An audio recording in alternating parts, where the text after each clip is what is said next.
Good morning, students. Welcome to Business Studies class. So, in this class, I'm going to explain partnership. Right? In the previous class, we are discussing the two forms of business organization. So, that is a sole proprietorship. Another one is joint Hindu family business. Right?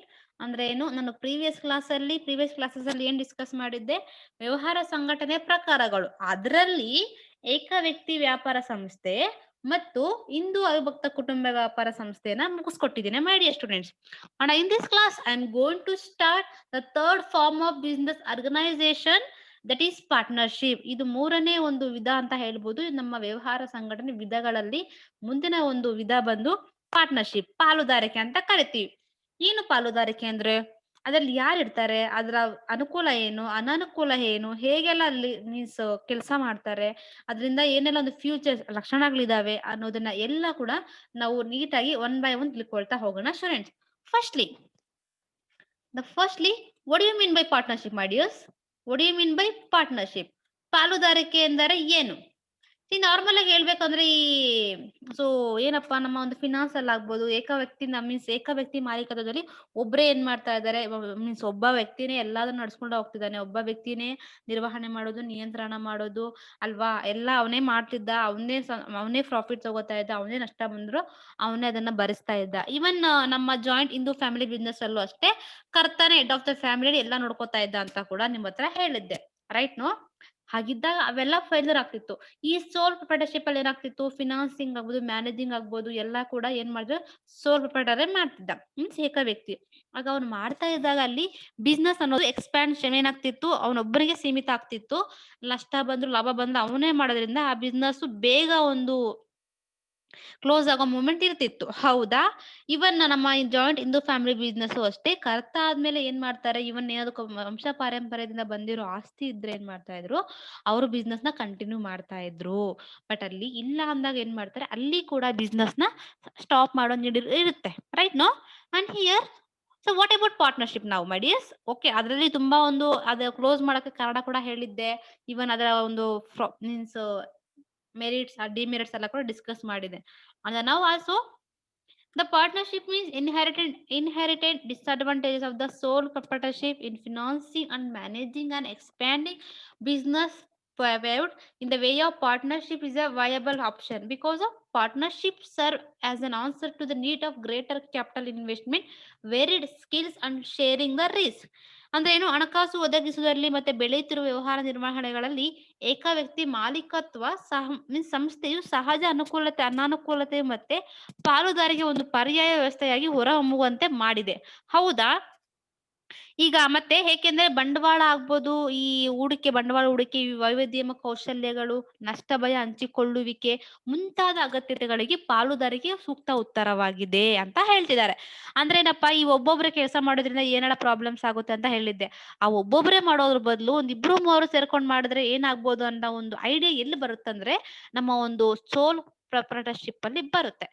Clear? ಒಂದು ಪರ್ಯಾಯ ಅದೇ ಏನ್ ಮಾಡುತ್ತೆ, ಒಂದ್ ಎಲ್ಲದಕ್ಕೂ ಒಂದು answer ಕೊಡೋ ತರ ಆಯ್ತು ನಮ್ಮ ಒಂದು ಸೋಲ್ ಪ್ರೊಪ್ರೈಟರ್ಶಿಪ್. ಒಬ್ಬನೇ ಮಾಡೋದ್ರಿಂದ ಏನಾರ ಪ್ರಾಬ್ಲಮ್ಸ್ ಆಗುತ್ತೆ, ಇಬ್ರು ಮೂರು ಮಾಡೋದ್ರಿಂದ ಏನಾಗ್ಬೋದು, ಮೇ ಬಿ ಅದರಿಂದ ನಮ್ಮ ಬಿಸ್ನೆಸ್ ಜಾಸ್ತಿ ಮಾಡ್ಕೋಬಹುದು. ಒಳ್ಳೆ ಏನಾಗುತ್ತೆ, ಒಬ್ಬನಿಗೆ ಇರೋಂತ ಎಲ್ಲಾ ನಾಲೆಜ್ ಸ್ಕಿಲ್ಸ್ ಒಬ್ಬೊಬ್ಬರಿಗೆ ಇರ್ಬೇಕಾಗುತ್ತೆ ಅಲ್ಲಿ. ಬಟ್ ಇಲ್ಲಿ 2-3 ಮೆಂಬರ್ಸ್ ಇರೋದ್ರಿಂದ, like 1 or means 2 or more than persons ಇರೋದ್ರಿಂದ ಏನಾಗುತ್ತೆ, ಬಿಸ್ನೆಸ್ ಅಲ್ಲಿ ತುಂಬಾ ಜನ ಅವರವರೇ ಒಂದು ಕೌಶಲ್ಯ ಇರುತ್ತೆ, ನಷ್ಟ ಭಯ ಹಂಚ್ಕೋತಾರೆ, ಮೀನ್ಸ್ ಕಷ್ಟ ಸುಖನ ಹಂಚ್ಕೋತಾರೆ. ಸೊ ಏನಾಗುತ್ತೆ, ಪಾಲುದಾರಿಕೆ ಈ ಒಂದು ಬಿಸ್ನೆಸ್ ಮಾಡೋದಕ್ಕೆ ಸೂಟಬಲ್ ಅಂತ ಬಂದಿದೆ. ಅಂದ್ರೆ ನಾವು ಪಾಲುದಾರಿಕೆ ಪಾರ್ಟ್ನರ್ಶಿಪ್ ಅಂದ್ರೇನು, ಇಬ್ಬರು ಅಥವಾ ಮೂವರು ವ್ಯಕ್ತಿಗಳು, ಒಬ್ಬರೇ ಅಲ್ಲದೆ 3 ವ್ಯಕ್ತಿಗಳು ಸೇರಿ ವ್ಯವಹಾರನ ಮಾಡುವಂಥದ್ದು. ಅಂದ್ರೇನು, ವಿವಿಧ ರೀತಿಯ ಬಂಡವಾಳ ಹೂಡಿಕೆ ಆಗ್ಬೋದು, ವೈವಿಧ್ಯಮ ಕೌಶಲ್ಯಗಳಾಗ್ಬೋದು, ನಷ್ಟ ಭಯ ಹಂಚಿಕೊಳ್ಳುವಿಕೆ ಆಗ್ಬೋದು, ಮುಂತಾದ ಅಗತ್ಯಗಳಿಗೆ ನಮ್ಮ ಪಾಲುದಾರಿಕೆ ಸೂಕ್ತ ಉತ್ತರ ಆಗಿದೆ ಅಂತಾನೆ ಹೇಳ್ಬೋದು. Means the partnership serves as an answer to the need of greater capital investment, varied skills and sharing of risk. Right? This is about the introduction of partnership, my dears. And now is meaning and definition of partnership. What do you mean by partnership? ಅಂದ್ರೆ ಏನು, partnership ಅಂದ್ರೆ ಏನು, ಪಾಲುದಾರಿಕೆ ಅರ್ಥ ಅಥವಾ ವ್ಯಾಖ್ಯೆ ಅಂದ್ರೆ ಏನು ಅಂತ ತಿಳ್ಕೊಳ್ಳೋಣ ನಾವು ಈಗ. ತಿಳ್ಕೊಳ್ಳೋಣ. ಏನಪ್ಪ ಪಾರ್ಟ್ನರ್ಶಿಪ್ ಅಂದ್ರೆ, see here The partnership is the relationship between two or more persons who have agreed to combine their property, labor, or skills in business and share the profits and losses of the business is an agreed ratio. So we are going to call it as partnership. Andre ಏನು here to combine two or more persons, right? It is a relationship between two or more persons. ಅಂದ್ರೆ ಇಲ್ಲಿ ಇಬ್ಬರು ಅಥವಾ ಇಬ್ಬರಿಗಿಂತ ಹೆಚ್ಚು ವ್ಯಕ್ತಿಗಳು ಸೇರಿ ಒಂದು ವ್ಯವಹಾರವನ್ನು ಪ್ರಾರಂಭಿಸಿ ಅದರಿಂದ ಬಂದ ಲಾಭ ಮತ್ತೆ ನಷ್ಟಗಳನ್ನ ಹಂಚಿಕೊಳ್ಳಲು ಒಪ್ಪಿರುವ ವ್ಯಕ್ತಿಗಳ ನಡುವಿನ ಒಂದು ಸಂಬಂಧಕ್ಕೆ, ಒಂದು ರಿಲೇಶನ್ಶಿಪ್ಗೆ ನಾವೇನಂತ ಕರಿತೀವಿ, ಪಾಲುದಾರಿಕೆ ಅಂತ ಕರಿತೀವಿ ಸ್ಟೂಡೆಂಟ್ಸ್. ಅನ್ನೋದಟ್ ಮಾಡಿ ಅರ್ಥ ಆಗ್ತಿದೆಯಾ? ಮೀನಿಂಗ್ ಅಂದ್ರೆ ಏನು? ಮೀನಿಂಗ್ ಆಫ್ ಪಾರ್ಟ್ನರ್ಶಿಪ್ ಅಂದ್ರೆ here the partnership is relationship between two or more person. ಇದು ಒಂದು ಇಬ್ಬರ ವ್ಯಕ್ತಿಗಳ ಸಂಬಂಧ, ಇಬ್ಬರು ಅಥವಾ ಇಬ್ಬರಿಗಿಂತ ಹೆಚ್ಚುಗಳ ಸಂಬಂಧ ಇರುತ್ತೆ. ಯಾವ ವ್ಯಕ್ತಿಗಳು ಇಬ್ಬರು ಅಥವಾ ಇಬ್ಬರಿಗಿಂತ ವ್ಯಕ್ತಿಗಳು ಸೇರಿ ಒಂದು ವ್ಯವಹಾರನ ಮಾಡ್ತಾರೋ, ಕಂಬೈನ್ ದರ್ ಪ್ರಾಪರ್ಟಿ, ಅವರ ಪ್ರಾಪರ್ಟಿನೆಲ್ಲ ಸೇರಿಸಿ ಅವರ ಲೇಬರ್ಸ್ ಅವ್ರ ಸ್ಕಿಲ್ಸ್ ನ ಎಲ್ಲದೂ ಕೂಡ ಶೇರ್ ಮಾಡ್ಕೋತಾರೆ. ಏನ್ ಮಾಡ್ತಾರೆ? ನಷ್ಟ ಭಯ, ಲಾಭ ಮತ್ತೆ ನಷ್ಟ ಭಯಗಳನ್ನ ಹಂಚಿಕೊಳ್ಳಲು ಒಪ್ಪಿರುವ ವ್ಯಕ್ತಿಗಳ ನಡುವಿನ ಸಂಬಂಧಕ್ಕೆ ಏನಂತ ಕರಿತೀವಿ? ಪಾಲುದಾರಿಕೆ ಅಂತ ಕರಿತೀವಿ. ಅಂದ್ರೆ ಇಬ್ಬರಿಗಿಂತ ಅಥವಾ ಇಬ್ಬರಿಗಿಂತ ಹೆಚ್ಚು ವ್ಯಕ್ತಿಗಳು ಸೇರಿ ಒಂದು ವ್ಯವಹಾರವನ್ನ, ಒಂದು ಬಿಸ್ನೆಸ್ ನ ಸ್ಟಾರ್ಟ್ ಮಾಡಿ ಅದರಿಂದ ಬರೋ ಎಲ್ಲಾ ಲಾಭನ ಮತ್ತೆ ನಷ್ಟನ ಹಂಚಿಕೊಳ್ಳಲು ಒಪ್ಪಿರುವ ವ್ಯಕ್ತಿಗಳ ನಡುವಿನ ಸಂಬಂಧಕ್ಕೆ we are going to call it as ಪಾಲುದಾರಿಕೆ. ಅಂದ್ರೆ ಏನು? The persons. So partnership is the relationship between two or more persons who have agreed to combine their property, labor, skills in business and share the profits and losses of the business is an agreed ratio. ಏನು share ಮಾಡ್ಕೋತಾರೆ, ಹಂಚ್ಕೋತಾರೆ ಲಾಭನ ನಷ್ಟನ, ಅವ್ರನ್ನ ನಾವೇನಂತ ಕರಿತೀವಿ? Partnership ಅಂತ ಕರಿತೀವಿ students. ಅರ್ಥ ಆಯ್ತಾ? ಇಬ್ರು ಅಥವಾ ಇಬ್ರಿಗಿಂತ ಜಾಸ್ತಿ ಸೇರ್ತಾರೆ, ಅವರು ಏನೇ ಬಂದ್ರು ಕೂಡ ಲಾಭ ಹಂಚ್ಕೋತಾರೆ, ನಷ್ಟ ಹಂಚ್ಕೋತಾರೆ, ಅವರ ಪ್ರಾಪರ್ಟಿ ಎಲ್ಲಾರು ಏನ್ ಮಾಡ್ತಾರೆ? ಎಲ್ಲರೂ ಸೇರಿ ಬಂಡವಾಳನ ಹಾಕಿ ಬಿಸ್ನೆಸ್ ನ ಮಾಡ್ತಾರೆ. ಏನೇ ಬಂದ್ರು ಎಲ್ರು ಸಮಾನವಾಗಿ ಹಂಚ್ಕೋತಾರೆ. ಈ ಒಂದು ಸಂಬಂಧಕ್ಕೆ ನಾವೇನಂತ ಕರಿತೀವಿ? ಪಾಲುದಾರಿಕೆ ಅಂತ ಕರಿತೀವಿ. ಅಂದ ನಾವು ಡೆಫಿನೇಷನ್ ಆಫ್ ಪಾರ್ಟ್ನರ್ಶಿಪ್ ಮಾಡಿ. ಡೆಫಿನೇಷನ್ ಅಂದ್ರೆ ಏನು? ವ್ಯಾಖ್ಯೆ. ಯಾರೋ ಒಬ್ರು ಅದ್ರ ಬಗ್ಗೆ ಹೇಳಿರುವಂತ ವ್ಯಾಖ್ಯೆ ಅಂತ ನಾವು ಕರಿತೀವಿ. According to Indian partnership act 1932 defines. ಇಷ್ಟು ಪಾರ್ಟ್ನರ್ಶಿಪ್ ಆಕ್ಟ್ ಬಂದು ಮಾಡಿ students 1932. It is a partnership act. ಪಾಲುದಾರಿಕೆಯ ಕಾಯ್ದೆ ಬಂದು 1932 ಏನ್ ಹೇಳಿದಾರಪ್ಪ ಅಂತ ಅದ್ರ ಪ್ರಕಾರ the relationship between the persons who have agreed to share the profits of the business carried on by all or any one of the acting for all. ಅಂದ್ರೆ ಏನು? ಎಲ್ಲರೂ ನಡೆಸುವ ಅಥವಾ ಎಲ್ಲರ ಪರವಾಗಿ ಯಾರಾದರೂ ಒಬ್ಬರು ವ್ಯವಹಾರ ನಡೆಸುವ ಮೂಲಕ ಬಂದ ಲಾಭವನ್ನು ಒಪ್ಪಿರುವ ವ್ಯಕ್ತಿಗಳ ನಡುವಿನ ಸಂಬಂಧವಾಗಿದೆ. ಅರ್ಥ ಆಗ್ತಿದ್ಯಾ? ಅಂದ್ರೆ ಏನು? ಅಕಾರ್ಡಿಂಗ್ ಟು ಯಾರ ಪ್ರಕಾರ? ಭಾರತೀಯ ಪಾಲುದಾರಿಕಾ ಕಾಯ್ದೆ ಪ್ರಕಾರ ಏನಪ್ಪಾ ಇಂಡಿಯನ್ ಪಾಲುದಾರಿಕೆ ಅಂದ್ರೆ ಎಲ್ಲರೂ ನಡೆಸುವ, ಮೀನ್ಸ್ ಇಷ್ಟು ಜನ ಇದ್ದಾರೆ ಅಷ್ಟು ಜನ ನಡೆಸ್ಬೋದು ಇಲ್ವಾ, ಎಲ್ರ ಪರವಾಗಿ ಒಬ್ಬರೇ ನಡೆಸ್ತಾನೆ, ಬಂದಿರೋ ಪ್ರಾಫಿಟ್ ನ ಎಲ್ಲರೂ ಸಮಾನವಾಗಿ ಹಂಚ್ಕೋತಾನೆ ಅಂತ ವ್ಯಕ್ತಿಗಳ ನಡುವಿನ ಸಂಬಂಧವನ್ನ ನಾವೇನಂತ ಕರಿತೀವಿ? ಪಾಲುದಾರಿಕೆ ಅಂತ ಕರಿತೀವಿ. ಯಾವ್ದ್ರ ಪ್ರಕಾರ? ನಮ್ಮ ಭಾರತೀಯ ಪಾಲುದಾರಿಕೆ ಕಾಯ್ದೆಯ 1932 ಪ್ರಕಾರ ಅದರ ಮೀನಿಂಗ್ ಇದು ಹೇಳ್ತಿದೆ.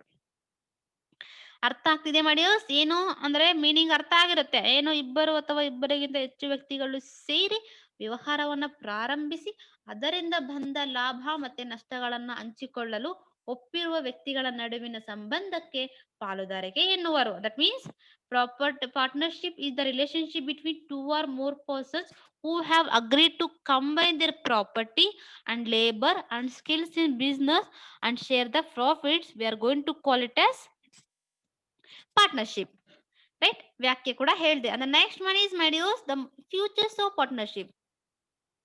Futures of partnership. Following are the futures of partnership, my dear students. Futures of partnership ಅಂದ್ರೆ ಏನು?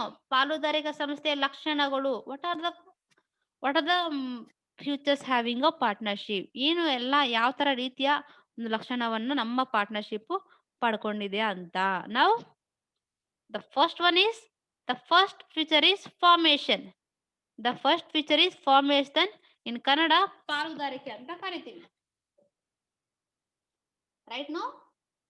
ಸ್ಥಾಪನೆ ನೋಡಿ, formation. So it is the first feature of in our partnership form. So partnership means it is also one of the important forms of business organization. Partnership, any two or more persons combine together and to start a business and to share the profits and profits or losses, even agreed ratio. We are going to call it as partnership. And here under the features of in our partnership, the first one is formation. So ಸ್ಥಾಪನೆ ಅಂದ್ರೆ ಏನು ನೋಡಿ, ಹೇಗೆ ಸ್ಥಾಪನೆ ಮಾಡ್ತಾರೆ? The partnership have form the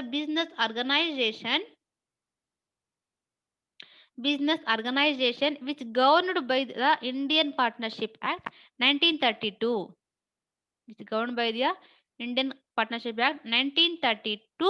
It comes into existence through the legal agreement wherein the terms and conditions governing the relationship among the partner, sharing of profit or losses, and the manner of conducting the business are specified.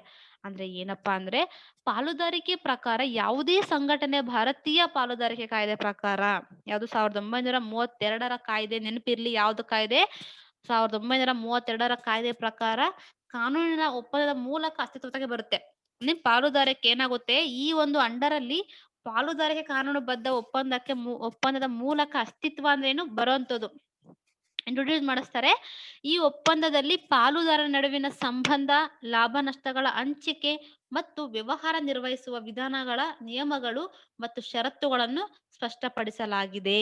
ಅಂದ್ರೆ ಏನಪ್ಪಾ ಅಂದ್ರೆ, under the means legal agreement ಏನಿದೆ wherein the terms and condition governing the relationship among the partner, sharing the profits and losses, and the manner of conducting business or specified. ಎಲ್ಲದನ್ನು ಕೂಡ specify ಮಾಡಿರ್ತಾರೆ.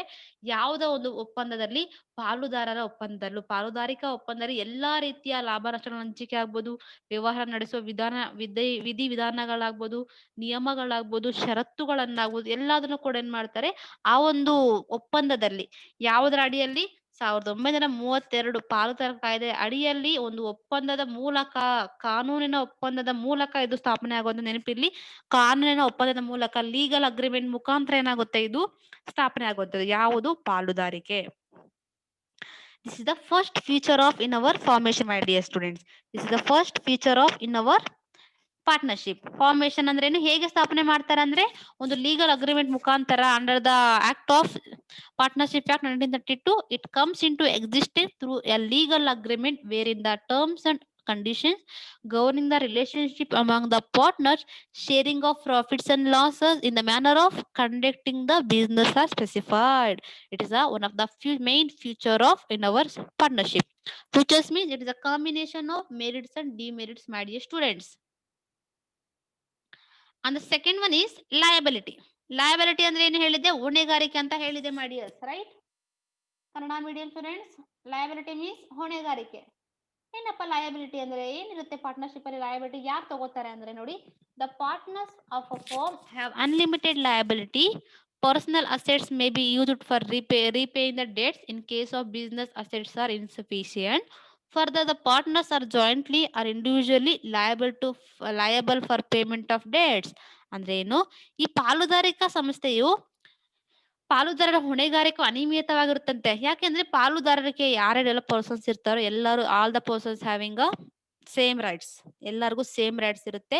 So ಯಾಕೆಂದ್ರೆ ಸಂಸ್ಥೆ ಸಾಲಗಳನ್ನು ತೀರಿಸಬೇಕಾದ್ರೆ ಸಂಸ್ಥೆಯ ಆಸ್ತಿಗಳು ಸಾಕಾಗದಲ್ಲಿ, in case of repaying the debts, in case of the business assets are insufficient ಆದಾಗ ಪಾಲುದಾರರ ವೈಯಕ್ತಿಕ ಆಸ್ತಿಗಳನ್ನ ಮಾರಬೇಕಾಗುತ್ತೆ. ಅಂದ್ರೆ ಏನೋ ಅವ್ರಿಗೆ ಒಂದು ಓನ್ ಆಗಿ ಏನಿದ್ರೆ, ಓನ್ ಅಸೆಟ್ಸ್ ಇದ್ರೆ ಅದನ್ನ ಅವರು ಮಾರಬೇಕಾಗುತ್ತೆ. ಜೊತೆಗೆ ಪಾಲುದಾರರ ಸಂಸ್ಥೆಯ ಸಾಲ ಮರುಪಾವತಿಗೆ ಸಂಯುಕ್ತವಾಗಿ ಮತ್ತು ವೈಯಕ್ತಿಕವಾಗಿ ಹೊಣೆಗಾರರಾಗಿರುತ್ತಾರೆ. ಎಲ್ಲಾ ಪಾಲುದಾರರು, all partners are jointly and individually liable for payment of debts. ಎಲ್ಲರೂ ಕೂಡ, ಎಷ್ಟು ಜನ ಇರ್ತಾರೋ ಕಂಪನಿಯಲ್ಲಿ, ಎಷ್ಟು ಜನ ಪಾಲುದಾರ ಇರ್ತಾರೋ ಎಲ್ಲಾ ಪಾಲುದಾರರು ಕೂಡ ಆ ಒಂದು ಹೊಣೆಗಾರಿಕೆಗೆ ಜವಾಬ್ದಾರರಾಗಿರ್ತಾರೆ. ಕ್ಲಿಯರ್? ಲಯಬಲ್ ಅಂದ್ರೆ ಏನು? ಎಲ್ಲಾ partners of a firm have unlimited liability. All the partners are jointly and individually liable for payment of debts. And the third one is, my dears, risk bearing. Risk bearing ಅಂದ್ರೆ ಏನು? ನಷ್ಟ ಭಯ ಹೊರುವಿಕೆ ಅಂತ ಕರಿತೀವಿ. ಯಾರು ನಷ್ಟ ಹೊರುತ್ತಾರೆ? All the partners having a risk, my dears, right? Same here, see, the partners bear the risk involved in running a business as a team. The reward comes in the form of profit which are shared by the partners in an agreed ratio. However, they also share the losses in the same ratio in the event of the firm incurring losses. ಅಂದ್ರೆ ಏನಪ್ಪಾ ಅಂದ್ರೆ so ನಷ್ಟ ಭಯ ಹೊರುವಿಕೆ ಅಂತ ಕರಿತೀವಿ. ಎಲ್ಲಾ partners ಕೂಡ ಏನ್ ಮಾಡ್ತಾರೆ ಇಲ್ಲಿ ಸಂಸ್ಥೆ ವ್ಯವಹಾರವನ್ನ ನಿರ್ವಹಿಸುವ ಸಂದರ್ಭದಲ್ಲಿ ಪಾಲುದಾರರೆಲ್ಲರೂ ಒಟ್ಟಾಗಿ ನಷ್ಟವನ್ನ ಭರಿಸಬೇಕಾಗುತ್ತದೆ. ಒಂದು ವೇಳೆ ಸಂಸ್ಥೆಯ ಪ್ರತಿಫಲವು ಲಾಭದ ರೂಪದಲ್ಲಿದ್ದರೆ ಅದನ್ನ ಒಪ್ಪಂದದಲ್ಲಿ ಪ್ರಮಾಣದಲ್ಲಿ ಹಂಚಿಕೊಳ್ಳಬೇಕಾಗುತ್ತದೆ. ಅಂದ್ರೆ ಏನು, ನಷ್ಟ ಭಯ ಎಲ್ಲಾರಿದ್ರು ಕೂಡ ಎಲ್ಲರೂ ಕೂಡ ಈಕ್ವಲ್ ಆಗಿ ಶೇರ್ ಮಾಡ್ಕೋಬೇಕು. ಮೀನ್ಸ್ ಇನ್ನು ವೇಳೆ ಪ್ರತಿಫಲ ಲಾಭ ಇದ್ರೆ ಲಾಭ ಕೂಡ ಒಂದು ಸಮ ಪ್ರಮಾಣದಲ್ಲಿ ಒಪ್ಪಂದ ಏನ್ ಮಾಡ್ಕೊಂಡಿರ್ತಾರೋ on the basis of agreement ಮುಖಾಂತರ ಇಲ್ಲಿ ಅವರ ಒಂದು ಪ್ರಮಾಣದಲ್ಲಿ ಅವರನ್ನು ಹಂಚ್ಕೋತಾರೆ, ಮೀನ್ಸ್ ಡಿವೈಡ್ ಮಾಡ್ಕೋತಾರೆ. Right, here all the partners are bearing the risk. ಎಲ್ಲಾ ಪಾರ್ಟ್ನರ್ಸ್ ಕೂಡ ರಿಸ್ಕ್ ನ ಫೇ ಮಾಡ್ತಾರೆ. And also the reward comes in the form of profits which are shared by the partners in an agreed ratio. The profit ಬಂದ್ರು loss ಬಂದ್ರು ಎಲ್ಲಾರು ಕೂಡ ಏನ್ ಮಾಡ್ತಾರೆ, they also share the losses in the same ratio in the event of the firm incurring losses. Loss ಬಂದ್ರು ಕೂಡ ಎಲ್ಲಾ partners ಕೂಡ ಏನ್ ಮಾಡ್ಬೇಕಾಗುತ್ತೆ, ಶೇರ್ ಮಾಡ್ಬೇಕಾಗುತ್ತೆ ಮಾಡಿಯರ್ಸ್. And the next one is decision making and control. Decision making and control. This is also one of the feature of in our partnership modules. What happens here? See, the partners sharing amongst themselves the responsibility of decision making and controls day to day activities. The partner sharing decision are generally taken with mutual consent. ಹೌದಲ್ವಾ, ಇಲ್ಲಿ ಎಲ್ಲಾರು ಕೂಡ means ನಿರ್ಧಾರ ತಗೊಳ್ಳುವಂತ ಒಂದು rights ಇರುತ್ತೆ. ನಿರ್ಧಾರ ತೆಗೆದುಕೊಳ್ಳುವ ಜವಾಬ್ದಾರಿ ಮತ್ತು ದೈನಂದಿನ ಕಾರ್ಯಚಟುವಟಿಕೆಗಳನ್ನ ನಿಯಂತ್ರಿಸುವ ಎಲ್ಲಾ ಪಾಲುದಾರರು ಹಂಚಿಕೊಂಡಿರುತ್ತಾರೆ. ಪರಸ್ಪರ ಒಪ್ಪಿಗೆಯಿಂದ ನಿರ್ಧಾರಗಳನ್ನು ತೆಗೆದುಕೊಳ್ಳುತ್ತಾರೆ. ರೈಟ್, ಅಂದ್ರೆ ಏನು, ಇಲ್ಲಿ ಡಿಸಿಷನ್ ತಗೊಳ್ಳೋದಾಗ್ಬೋದು, ಒಂದು ಕಂಟ್ರೋಲ್ ಆಗ್ಬೋದು, ಎಲ್ಲಾರು ಕೂಡ ಮಾಡ್ತಾರೆ. ಎಲ್ಲಾ partners, all partners having a same responsibility. All partners having a same responsibility. All partners have a same means control over the business. ಎಲ್ಲಾರು ಕೂಡ ಬಿಸ್ನೆಸ್ ನ ಕಂಟ್ರೋಲ್ ಮಾಡಬಹುದು, ಆಕ್ಟಿವಿಟೀಸ್ ಅಲ್ಲಿ ಇನ್ವಾಲ್ವ್ ಆಗ್ಬೋದು. ಎಲ್ಲಾರು ಕೂಡ ಬಿಸ್ನೆಸ್ ಇಷ್ಟು ಜನ ಇರ್ತಾರೋ ಅವರಿಗೆ ಸಮಪಾಲಾಗಿ ಬಿಸ್ನೆಸ್ ನ ಮಾಡ್ತಾರೆ. ಯಾರು, ಪಾಲುದಾರರು, all partners. Right, and the next one is sixth feature is continuity. Sixth feature is continuity. In Kannada ಮುಂದುವರಿಕೆ ಅಂತ ಕರಿತೀವಿ ಮಾಡಿಯರ್ಸ್. ಮುಂದುವರಿಕೆ. ನಾವು ಕಂಟಿನ್ಯೂಟಿ ಅಂದ್ರೆ what happens here in the partnership? Partnership is characterized in the lack of continuity of business since the death, retirement, insolvency, insanity of any partner can bring an end to the business. And here, however, the remaining partners may, if they so desire, continue the business on the basis of new agreement. ಅಂದ್ರೆ ಏನಪ್ಪಾ ಅಂದ್ರೆ ಪಾಲುದಾರಿಕೆ ಸಂಸ್ಥೆಯ ಮುಂದುವರಿಕೆ ಅನಿಶ್ಚಿತತೆಯನ್ನು ಲಕ್ಷಣನ ಹೊಂದಿದೆ. ಮುಂದುವರಿಕೆ ಅನಿಶ್ಚಿತತೆ ಅಂದ್ರೆ ಲ್ಯಾಕ್ ಆಫ್ ಕಂಟಿನ್ಯೂಟಿ. ರೈಟ್, ಏಕೆಂದ್ರೆ ಯಾವುದೇ ಪಾಲುದಾರನ ಮರಣ, ನಿವೃತ್ತಿ ಅಥವಾ ದಿವಾಳಿತನದಿಂದ ಏನಾದ್ರು ಪಾಲುದಾರಿಕೆ ವಿಸರ್ಜನೆ ಆಗ್ಬೋದು. ಮೀನ್ಸ್ ಯಾರಾದ್ರೂ ಒಬ್ರು ತೀರ್ಕೊಂಡ್ರೆ ರಿಮೈನಿಂಗ್ ಏನಾದ್ರು ಇಷ್ಟ ಇಲ್ಲ ಅಂದ್ರೆ ಅಲ್ಲಿ ಏನಾಗುತ್ತೆ, ಬಿಸ್ನೆಸ್ ಕ್ಲೋಸ್ ಮಾಡೋ ಮೂಮೆಂಟ್ ಬರುತ್ತೆ. ಅಂಡ್ ಒಂದು ವೇಳೆ ಉಳಿದ ಪಾಲುದಾರರು ಒಪ್ಪಿದ್ರೆ ಹೊಸ ಒಪ್ಪಂದದ ಮೂಲಕ ಪಾಲುದಾರಿಕೆಯನ್ನ ಮುಂದುವರಿಯಬಹುದು. ಇಫ್ ಇನ್ ಕೇಸ್ ಏನಾದ್ರು remaining partners may have they so desire continue the business on the basis of new agreement. ಇನ್ನೇನಾದ್ರು ಅವ್ರು ಮತ್ತೆ ಓಕೆ ನೆಕ್ಸ್ಟ್ ನಾವು ಒಬ್ಬ ತೀರ್ಕೊಂಡ್ಬಿಟ್ಟಿದ್ದಾನೆ, ಒಬ್ರು ನಿವೃತ್ತಿ ಹೊಂದಿದ್ದಾರೆ, ದಿವಾಳಿ ಆಗಿದ್ದಾರೆ ಅಂತ ಏನಾದ್ರು ಬಿಸ್ನೆಸ್ ನ ಕ್ಲೋಸು ಮಾಡ್ಬೋದು. ಇಲ್ಲ ಅಂದ್ರೆ ಬೇಡ, ನಮ್ಗೆ ಇಂಟ್ರೆಸ್ಟ್ ಇದೆ, ಮತ್ತೆ ಹೊಸ ಒಂದು ಒಪ್ಪಂದನ ಮಾಡ್ಕೊಂಡು ಬಿಸ್ನೆಸ್ ನ ಮಾಡೋಣ ಅಂದ್ರೆ ರಿಮೈನಿಂಗ್ ಪಾರ್ಟ್ನರ್ಸ್ ಮಾಡ್ಕೊಳ್ತಾ ಹೋಗ್ಬೋದು. Right, this is the continuity. And here continuity ಅಂದ್ರೆ ಏನು, ಯಾವುದೇ ಒಂದು ರೀತಿ ಅಡೆತಡೆ ಇಲ್ಲದೆ ಈ ಬಿಸ್ನೆಸ್ ಕಂಟಿನ್ಯೂ ಮಾಡ್ಕೊಂಡು ಹೋಗೋ ಚಾನ್ಸಸ್ ಇರುತ್ತೆ, ಇಲ್ದೇನು ಇರುತ್ತೆ. ಅಂದ್ರೆ ಹೇಗಪ್ಪ ಅಂದ್ರೆ when means the death of retirement, insolvency or insanity of any partners can bring an end to the business. However, the remaining partners may, if they so desire, continue business on the basis of new agreement. ಅಂದ್ರೆ ಏನು, ಮುಂದೆ ಏನಾದ್ರೂ ದಿವಾಳಿ ಆಯ್ತು, ಪಾಲುದಾರನ ಮರಣ ಆಯ್ತು, ನಿವೃತ್ತಿ ಆಯ್ತು, ಆಗ ಪಾಲುದಾರಿಕೆ ವಿಸರ್ಜನೆ ಆಗಬಹುದು. ಇಲ್ಲ ಒಂದು ವೇಳೆ ಉಳಿದ ಪಾಲುದಾರರು ಒಪ್ಪಿದ್ರೆ ಹೊಸ ಒಪ್ಪಂದದ ಮೂಲಕ ಪಾಲುದಾರಿಕೆಯನ್ನ ಮುಂದುವರಿಸಬಹುದಂತೆ. This is the one of the future of partnership ideas. And the next one is, my dear students, membership. And the next one is membership, ಸದಸ್ಯತ್ವ. ಎಷ್ಟು ಜನ ಇರಬೇಕು ಏನು ಕತೆ ಅಂತೆಲ್ಲ ಇಲ್ಲಿ ಹೇಳ್ಕೊಳ್ತಾ ಹೋಗ್ತೀನಿ. Be concentrate about that, my dears. The minimum numbers of members needed to start a partnership firm is two, and while the maximum number in case of banking industry is 10, in case of business other business is 2. Clear? Minimum numbers ಎಷ್ಟು ಅಂತ ಹೇಳಿದ್ರಲ್ವಾ? ಎಷ್ಟು minimum number of ಅಂದ್ರೆ 2 ಅಂತಿದೆ ಅದೇ with ಏನು 2 ವರೆಗೂ ಕೂಡ ಏನ್ ಮಾಡ್ಬೋದು ಪಾರ್ಟ್ನರ್ಶಿಪ್ ನ ವಿತ್ ಮಿನಿಮಮ್ ನಂಬರ್ 2, ಕನಿಷ್ಠ ಒಂದು ಇಬ್ಬರು ವ್ಯಕ್ತಿಗಳ ಅವಕಾಶ ಇದ್ದೇ ಇದೆ. ಇಬ್ಬರು ವ್ಯಕ್ತಿಗಳಿಲ್ಲದೆ ಪಾಲುದಾರಿಕೆನ ಮಾಡಕ್ಕಾಗಲ್ಲ. ಜೊತೆಗೆ ಬ್ಯಾಂಕಿಂಗ್ ನ ಮಾಡ್ಬೇಕು ಅಂದ್ರೆ ಬ್ಯಾಂಕ್ ನ ಇರ್ಬೇಕು ಅಂದ್ರೆ 10 ಜನ ಇರಬೇಕು ಮಾಡಿ. ಇತರ ವ್ಯವಹಾರಗಳಿಗಾದ್ರೆ 20 ಜನ ಇರಬೇಕು. ಕ್ಲಿಯರ್? ಮಿನಿಮಮ್ ಎಷ್ಟು ಜನ ಇರಬೇಕು? 2 ಮೆಂಬರ್ಸ್ ಇರಬೇಕು. This is about the partnership. ಏನು the minimum number of members needed to start partnership form is 2, ಇಬ್ರು. while maximum number in case of banking industry ಏನಾದ್ರು ಆದರೆ ಗರಿಷ್ಠ ಒಂದು ಬ್ಯಾಂಕಿಂಗ್ ವ್ಯವಹಾರದಲ್ಲಿ 10 ಇರ್ಬೇಕಂತೆ. ಏನು 10 ಜನ ಇರಲೇಬೇಕು. ಎಲ್ಲಿ ನಮ್ಮ ಒಂದು ಬ್ಯಾಂಕಿಂಗ್ ಇಂಡಸ್ಟ್ರಿ ಮಾಡಬೇಕು ಅಂದ್ರೆ. ಇಲ್ಲ ಇತರ ವ್ಯವಹಾರಗಳಿಗಾದ್ರೆ 20 ಜನ ಇರಬೇಕು. 20 ಜನ ಇರಬೇಕಾಗುತ್ತೆ my dears. This is about the partnership. So partnership means ಏನು, ಯಾರು ಒಂದು ಬಿಸ್ನೆಸ್ ನ ಸ್ಟಾರ್ಟ್ ಮಾಡ್ತಾರೋ ಒಂದು ಕನಿಷ್ಠ ಒಂದು ಎಷ್ಟು ಜನ ಇರ್ಬೇಕಂದ್ರೆ ಮಿನಿಮಮ್ ಇಬ್ರು ಇದ್ರೆ ಮಾತ್ರನೇ ಆ ಬಿಸ್ನೆಸ್ ನ ಮಾಡುವಂತದ್ದು.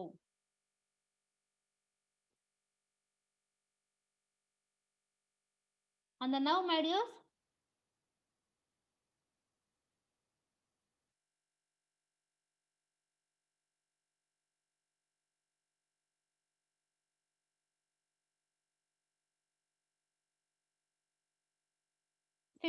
and right, so here minimum number of members needed to start a partnership form is 2 and maximum number is 50, my dears, right?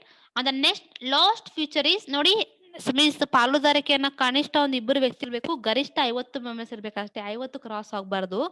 ಜೊತೆಗೆ ಗರಿಷ್ಠ ಬ್ಯಾಂಕಿಂಗ್ ಮಾಡ್ಬೇಕು ಅಂದ್ರೆ 10 ಜನ ಇರಬೇಕು. ಈ ತರ ವ್ಯವಹಾರಗಳಿಗಾದ್ರೆ 20 ಜನ ಇರಬೇಕು. ನೆನಪಿರ್ಲಿ.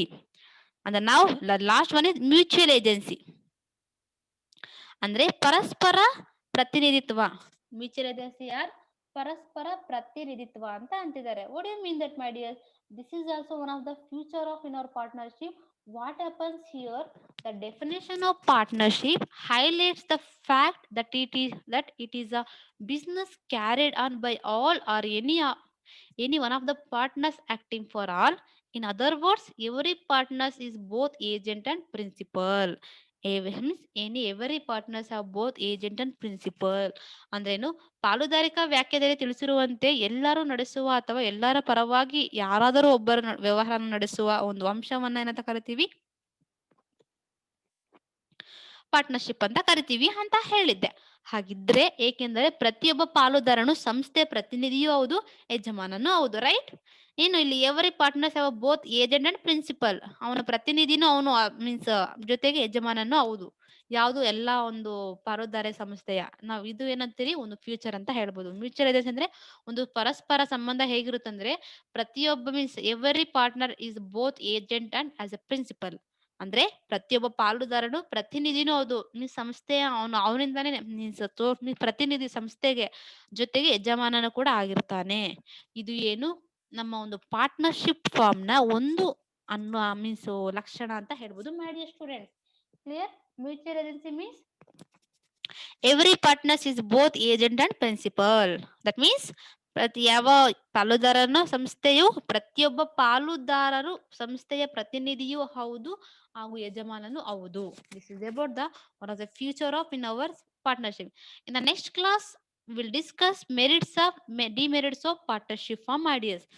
ಇನ್ ದ ನೆಕ್ಸ್ಟ್ ಕ್ಲಾಸ್ ನಾವೇನ್ ಡಿಸ್ಕಸ್ ಮಾಡ್ತೀವಿ merits and demerits of partnership ಬಗ್ಗೆ ನಾನು ಅನುಕೂಲ ಮತ್ತೆ ಅನಾನುಕೂಲ, ಪಾಲುದಾರಿಕೆ ಅನುಕೂಲ ಮತ್ತೆ ಅನಾನುಕೂಲದ ಬಗ್ಗೆ ನಾನು ನೆಕ್ಸ್ಟ್ ಕ್ಲಾಸ್ ಅಲ್ಲಿ ಡಿಸ್ಕಸ್ ಮಾಡ್ತೀನಿ.